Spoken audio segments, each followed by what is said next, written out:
Okay.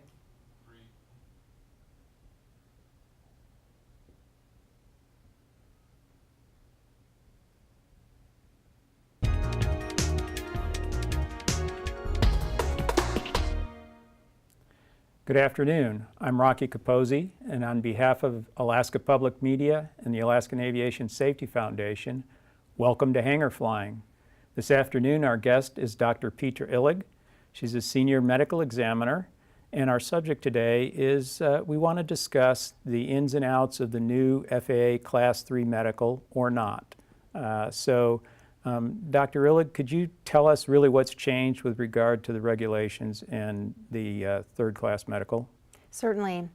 Well, the third class medical hasn't gone away. Some people think it's gone away and has been replaced by what is now called basic med, but basic med really is an alternative to the class 3. Even though it's an alternative, there are a lot of similarities to the type of exam that the pilot needs to go through. But basically, in order to opt out of class 3 and use the basic med, the pilot needs to have a few things in place first. First thing is that they have to have a valid driver's license of any state. Secondly, they have to have had an unexpired medical certificate as of July 15th, 2006, and I can explain how that date came in a moment, but they have to have had an unexpired one on that date. Thirdly, they have to have no current denial, suspension, or revocation of their certificate on file. Then, if they meet those criteria, they can opt out of getting a flight physical by getting a sign-off from any licensed physician in the state. Okay, so when you say a sign-off, what does that entail?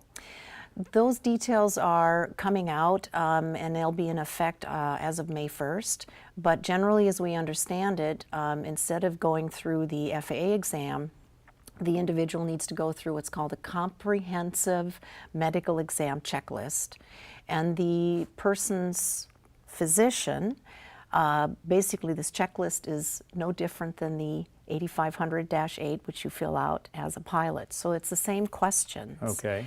The instructions to the physician is that they have to do a comprehensive medical exam and hit all of those positive historical findings and physical findings and do whatever blood work, laboratory work, whatever the physician feels is needed to make sure that those medical conditions are stable. Okay, so an individual pilot that wished to pursue that type of certification is still going to fill out something akin to an 8500? Akin to an 8500, but that doesn't get sent to the FAA. Okay. So at the end of the exam, if the physician thinks that person is qualified, and they are asked to review the AME guide, the Aviation Medical Examiner Guide, that's published on the FAA website.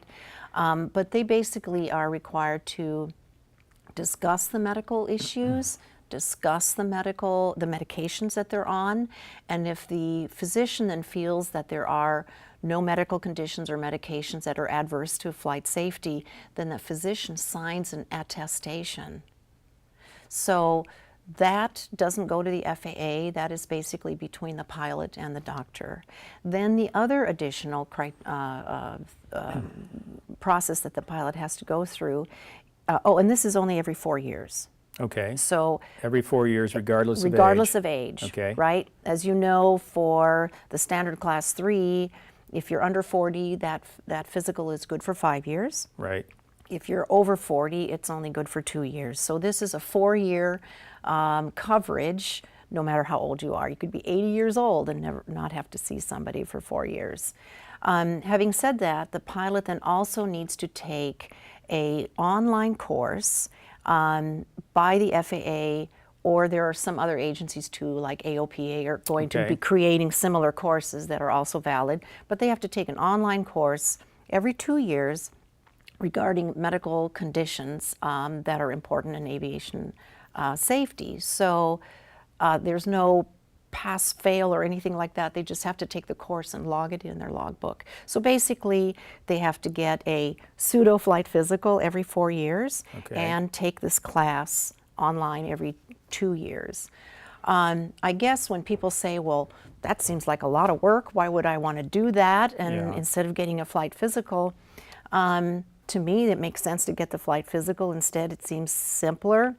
We're not obligated to go through that intense comprehensive exam that a private physician would have to go through.